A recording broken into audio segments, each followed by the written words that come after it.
ബിസ് നെക്സ്റ്റിലേക്ക് സ്വാഗതം.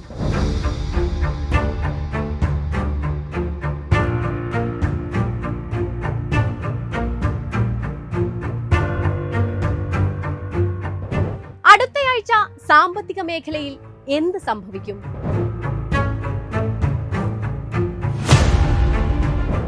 US tariff ഇന്ത്യയെ തളർത്തില്ലെന്ന് Moody's വിശ്വസിക്കുന്നതിന്റെ കാരണം എന്താണ്? ഇന്ത്യൻ സമ്പദ് വ്യവസ്ഥ ഇത്ര കരുത്തുറ്റതാണോ? ഇന്ത്യൻ സമ്പദ് വ്യവസ്ഥയെ താങ്ങി നിർത്തുന്ന ശക്തി കേന്ദ്രം എന്താണ്?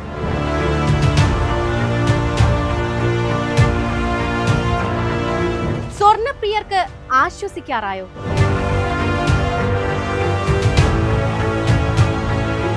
മാർക്കറ്റിൽ ഉൽപ്പന്ന വിലയുടെ കയറ്റിറക്കങ്ങൾ എങ്ങനെ? വിപണിയിലെത്തുന്ന പുതിയ ഉൽപ്പന്നങ്ങൾ ഏതൊക്കെ? കാണാം ബിസ് നെക്സ്റ്റ്.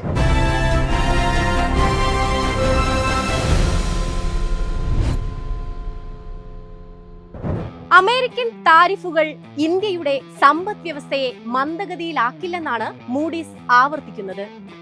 വളർന്നുവരുന്ന വിപണികളിൽ ഇന്ത്യക്ക് ശക്തമായ അടിത്തറയുണ്ടെന്നാണ് മൂഡീസിന്റെ പക്ഷം.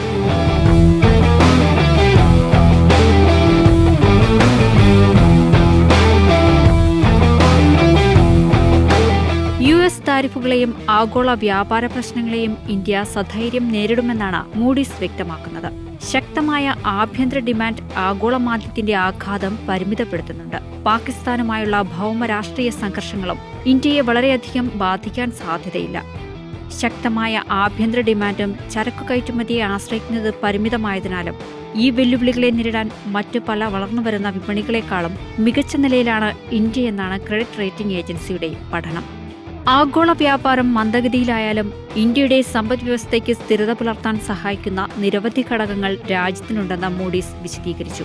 മറ്റ് ചില രാജ്യങ്ങളെ അപേക്ഷിച്ച് ഇന്ത്യയുടെ കയറ്റുമതി കുറവാണെന്നതാണ് ഒരു പ്രധാന കാരണം. സ്വകാര്യ ഉപഭോഗം വർദ്ധിപ്പിക്കുന്നതിനും ഉൽപാദനശേഷി മെച്ചപ്പെടുത്തുന്നതിനും അടിസ്ഥാന സൗകര്യ പദ്ധതികളിൽ കൂടുതൽ ചെലവഴിക്കുന്നതിനും കേന്ദ്രം നടപടികൾ സ്വീകരിച്ചിട്ടുണ്ട്. മൂഡീസിന്റെ അഭിപ്രായത്തിൽ രാജ്യത്തിന് പുറത്തുനിന്നുള്ള ഡിമാൻഡ് കുറയുന്നതിൽ നിന്ന് സമ്പദ് വ്യവസ്ഥയെ സംരക്ഷിക്കാൻ ഈ ശ്രമങ്ങൾ സഹായിക്കും. ഇന്ത്യയിലെ പണപ്പെരുപ്പം കുറയാൻ തുടങ്ങിയിട്ടുണ്ടെന്നും വിലയിരുത്തലുണ്ട്. ഈ പ്രവണത തുടർന്നാൽ ഭാവിയിൽ അത് പലിശ നിരക്ക് കുറയ്ക്കുന്നതിലേക്ക് നയിച്ചേക്കാം. കുറഞ്ഞ പലിശ നിരക്കുകൾ ഉപഭോക്താക്കളെയും ബിസിനസ്സുകളെയും കൂടുതൽ കടം വാങ്ങുന്നതിനും ചെലവഴിക്കുന്നതിനും പ്രോത്സാഹിപ്പിച്ചേക്കാം. ഇത് വളർച്ചയെ കൂടുതൽ പിന്തുണയ്ക്കാൻ സഹായിക്കും. കൂടാതെ ഇന്ത്യയിലെ ബാങ്കുകൾ ശക്തമായ നിലയിലാണ്. ബാങ്കിംഗ് സംവിധാനത്തിൽ ആവശ്യത്തിന് പണം ലഭ്യമാണ്. അതിനാൽ ആളുകൾക്കും കമ്പനികൾക്കും വായ്പ നൽകുന്നത് വലിയ ബുദ്ധിമുട്ടില്ലാതെ തുടരാം. പക്ഷേ കാര്യങ്ങൾ മന്ദഗതിയിലാക്കുന്ന മറ്റൊരു ഘടകമുണ്ട്: പ്രതിരോധ മേഖല. സംഘർഷങ്ങൾ കൂടുതൽ വർദ്ധിക്കുകയും ദീർഘകാലം നിലനിൽക്കുകയും ചെയ്താൽ ഇന്ത്യ പ്രതിരോധത്തിനായി കൂടുതൽ ചെലവഴിക്കേണ്ടി വരുമെന്ന് മൂഡീസ് മുന്നറിയിപ്പ് നൽകിക്കഴിഞ്ഞു.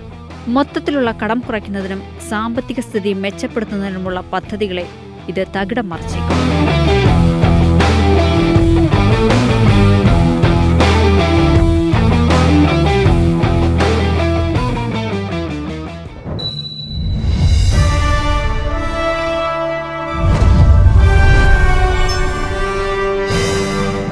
സ്വർണവില 85,000 രൂപ തൊടുമെന്ന പ്രവചനം സത്യമാകുമോ? ട്രംപിന്റെ ബിഗ് ബ്യൂട്ടിഫുൾ ടാക്സ് ബിൽ സ്വർണവിലയ്ക്ക് ആക്കം കൂട്ടുമെന്ന് ഉറപ്പാണ്.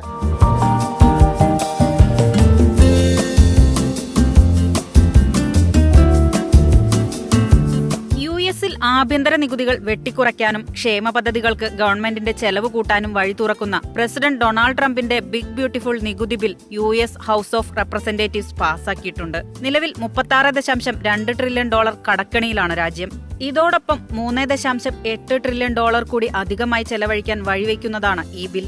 US ഗവൺമെന്റ് ഇനിയും കടപ്പത്രങ്ങളിറക്കി കടം വാരിക്കൂട്ടും. പിന്നെ ഒന്നും നോക്കാനില്ല, വീണ്ടും സുരക്ഷിത നിക്ഷേപമായി സ്വർണം മാറും, വിലയും ഉയരും. എന്നാൽ ഇന്ത്യയിലെ സ്വർണപ്രിയർക്ക് ആശ്വാസം നൽകുന്ന മറ്റൊരു കാര്യം അമേരിക്കയുമായുള്ള വ്യാപാര ചർച്ചകളാണ്. ഇത് സ്വർണവിലയ്ക്ക് പ്രതികൂലമാണ്.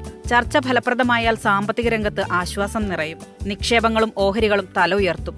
സ്വാഭാവികമായും സാമ്പത്തിക പ്രതിസന്ധികൾ അകന്നാൽ സ്വർണത്തിന്റെ ശോഭ മങ്ങും, വില കുറഞ്ഞു തുടങ്ങുകയും ചെയ്യും. രണ്ട് സാധ്യതകളും ഒരുപോലെ നിലനിൽക്കുന്നതിനാൽ സ്വർണ്ണ വിപണിയിൽ ചാഞ്ചാട്ടം ഉറപ്പാണ്.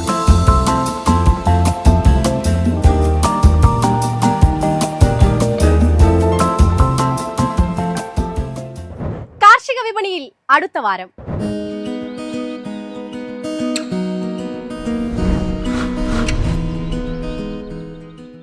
പിടിച്ചുകെട്ടാനാവാത്ത വിധം വെളിച്ചെണ്ണ വില കുതിച്ചു കയറുന്നത് കുടുംബ ബജറ്റുകളെ താറുമാറാക്കുന്നു.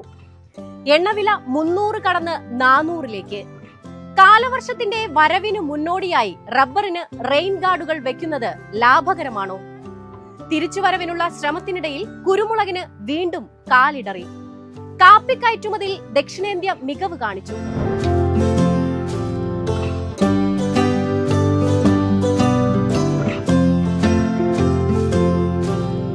പ്രാദേശിക വിപണികളിൽ വെളിച്ചെണ്ണ വില കിലോ 300 രൂപയും കടന്ന് കത്തിക്കയറുകയാണ്. നാടൻ വെളിച്ചെണ്ണ 400-ലേക്ക് എത്താറായി. വിലകയറ്റത്തിൽ കുടുംബ ബജറ്റുകൾ താറുമാറാവുന്ന അവസ്ഥയാണ്.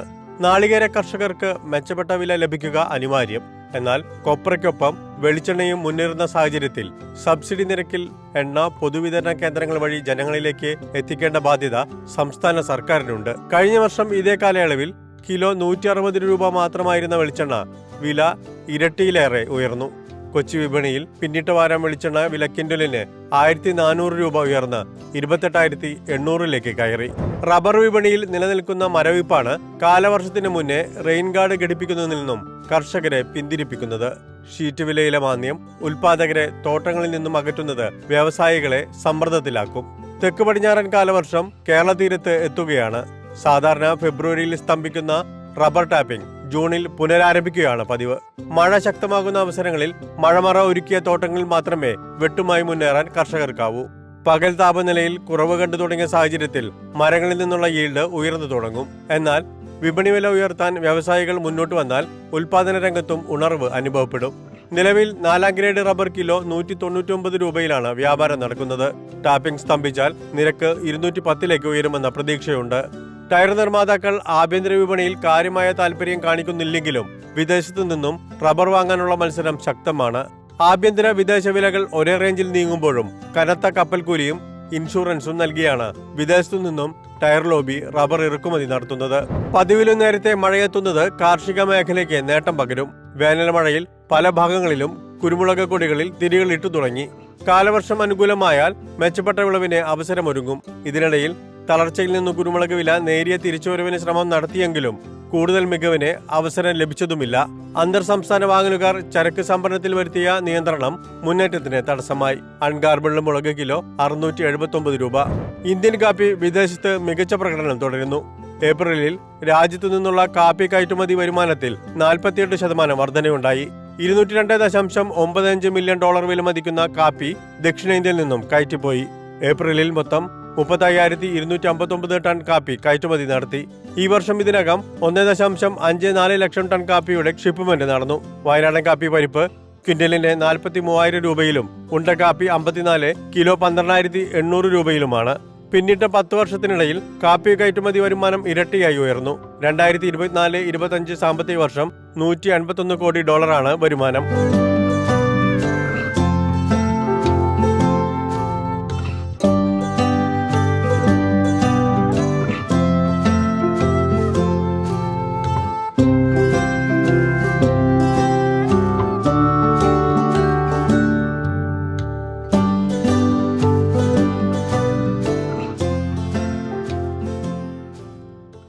ഇനി ലോഞ്ച് പാഡ്. പുതിയ ആഴ്ചയിൽ വിപണിയിലെത്തുന്ന പുത്തൻ താരങ്ങൾ.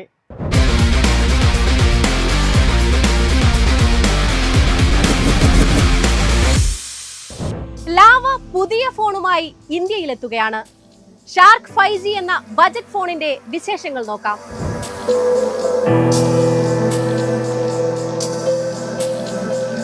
ഇന്ത്യൻ സ്മാർട്ട് ഫോൺ ബ്രാൻഡായ ലാവ ഏറ്റവും പുതിയ മോഡലുമായി എത്തിയിരിക്കുകയാണ്. സ്റ്റെല്ലാർ ഗോൾഡ്, സ്റ്റെല്ലാർ ബ്ലൂ എന്നീ കളറുകളിലാണ് ഇവ ലഭ്യമാകുക.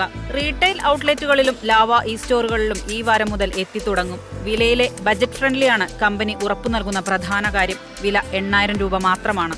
ലാവ ഷാർക്ക് 5Gക്ക് 90 ഹെർട്സ് റിഫ്രഷ് റേറ്റും 6.75 ഇഞ്ച് HD+ ഡിസ്പ്ലേയുമുണ്ട്. ഇതൊരു ഗ്ലോസി ബാക്ക് ഡിസൈൻ വാഗ്ദാനം ചെയ്യുന്നുണ്ട്. 10 വാട്ട് ടൈപ്പ് സി ചാർജറിന്റെ പിന്തുണയുള്ള ഷാർക്ക് 5Gയിൽ 5000 mAh ബാറ്ററിയാണുള്ളത്. 3 MP പിൻ ക്യാമറയും 5 MP മുൻ ക്യാമറയുമുണ്ട്.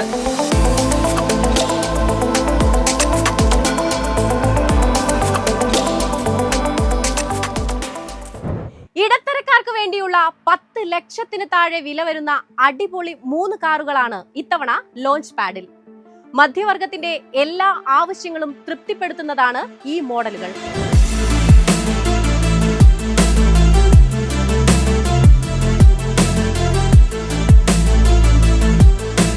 എല്ലാവരും ആഗ്രഹിക്കുന്നത് പോലെ ബഡ്ജറ്റിനുള്ളിൽ ഒതുങ്ങുന്ന സവിശേഷതകൾ നിറഞ്ഞതും മികച്ചതുമായ 3 കാറുകളാണ് ഇന്ത്യൻ വിപണിയിലേക്ക് എത്തുന്നത്. സ്റ്റൈൽ, സുരക്ഷ, മൈലേജ്, സാങ്കേതിക വിദ്യ എന്നിവയെല്ലാം ഉൾപ്പെടുന്ന മധ്യവർഗ കുടുംബങ്ങൾക്ക് ഇണങ്ങുന്നതാണ് ഈ കാറുകൾ. സ്പോർട്ടി ഡിസൈനും ശക്തമായ എഞ്ചിനുമുള്ള ടാറ്റ അൾട്രോസ് റേസർ, ശക്തമായ മൈലേജും സവിശേഷതയുമുള്ള പുതിയ സ്വിഫ്റ്റ്, സിറ്റി SUV ആയി ഹ്യുണ്ടായി കാസ്പർ എന്നിവയാണ് ഇപ്പറഞ്ഞ 3 കാറുകൾ. ടാറ്റ അൾട്രോസിന്റെ പുതിയ റേസർ പതിപ്പ് 2025 ആദ്യ പാദത്തിൽ വിപണിയിലെത്തും. ടാറ്റയുടെ ഏറ്റവും സ്പോർട്ടിയായ പ്രീമിയം ഹാച്ച്ബാക്ക് ആയാണ് ഈ കാറിനെ കണക്കാക്കുന്നത്. ആൾട്രോസ് ഐ ടർബോയേക്കാൾ ശക്തമായ 1.2 ലിറ്റർ ടർബോ പെട്രോൾ എഞ്ചിൻ ഇതിന് ലഭിക്കും. ഡിസൈനിലെ ചുവന്ന ആക്സന്റുകൾ, കറുത്ത റൂഫ്, പുതിയ അലോയ് വീലുകൾ എന്നിവ ഇതിനെ കൂടുതൽ ആകർഷകമാക്കുന്നു. ഇത്തവണ കൂടുതൽ മൈലേജ് നൽകുന്ന പുതിയ 1.2 ലിറ്റർ Z സീരീസ് പെട്രോൾ എഞ്ചിനാണ് വരാനിരിക്കുന്ന സ്വിഫ്റ്റിനുണ്ടാവുക. ഡിസൈനിലും വളരെയധികം മാറ്റങ്ങൾ വന്നിട്ടുണ്ട്. പുതിയ LED ഹെഡ്ലാമ്പുകൾ, പുതിയ ബമ്പറുകൾ, വീതിയേറിയ ഫ്രണ്ട് ഗ്രിൽ എന്നിവ ഇതിന് കൂടുതൽ പ്രീമിയം ലുക്ക് നൽകും. സിറ്റി ഡ്രൈവിംഗിനായി പ്രത്യേകം രൂപകൽപ്പന ചെയ്തിരിക്കുന്ന വാഹനമാണ് ഹ്യുണ്ടായി കാസ്പർ.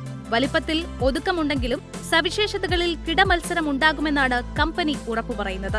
ടാറ്റ പഞ്ചിന് ഒത്ത ഒരു എതിരാളിയായിരിക്കും.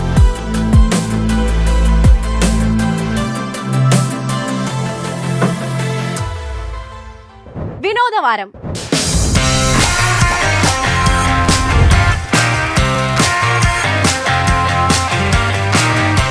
ഈ മാസം 20-നായിരുന്നു തെലുങ്ക് സിനിമയിലെ സൂപ്പർ താരം ജൂനിയർ NTRന്റെ 42ാം ജന്മദിനം.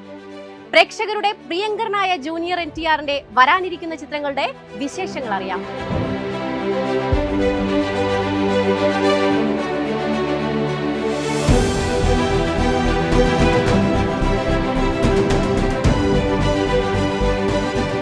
സിനിമാ കുടുംബത്തിലൂടെ ചെറുപ്പത്തിൽ തന്നെ സിനിമാ രംഗത്ത് അരങ്ങേറ്റം കുറിച്ച ജൂനിയർ NTR ആദി, സിംഹാദ്രി, RRR, ജനതാ ഗ്യാരേജ് തുടങ്ങിയ ചിത്രങ്ങളിലെ ശ്രദ്ധേയമായ പ്രകടനങ്ങളിലൂടെ സൂപ്പർ സ്റ്റാറായി മാറി.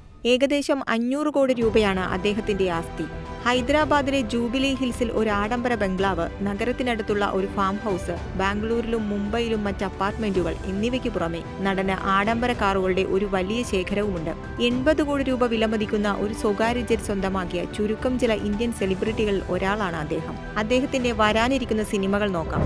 യാഷാജ് ഫിലിംസിന്റെ വാർ 2 എന്ന ചിത്രത്തിലൂടെയാണ് ജൂനിയർ NTR ബോളിവുഡിൽ അരങ്ങേറ്റം കുറിക്കുന്നത്. അയാൻ മുഖർജി സംവിധാനം ചെയ്യുന്ന ഈ ചിത്രത്തിൽ ഹൃത്തിക് റോഷനും കിയാര അദ്വാനിയും പ്രധാന വേഷങ്ങളിൽ അഭിനയിക്കുന്നു.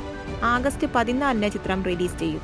പ്രശാന്ത് നീൽ സംവിധാനം ചെയ്യുന്ന ഡ്രാഗണിൽ ജൂനിയർ NTR പ്രധാന വേഷത്തിലെത്തുന്നു. അന്തർദേശീയ ഭാഷകളിലും ചിത്രം റിലീസ് ചെയ്യും.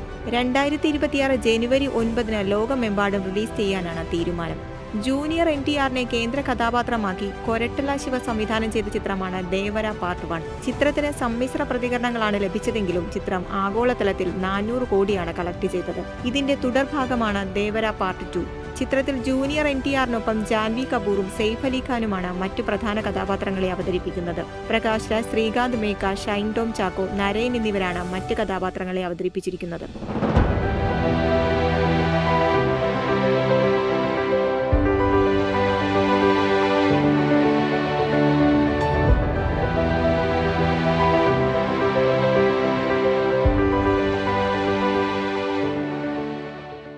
ഇനി പ്രധാന ഇവന്റുകൾ.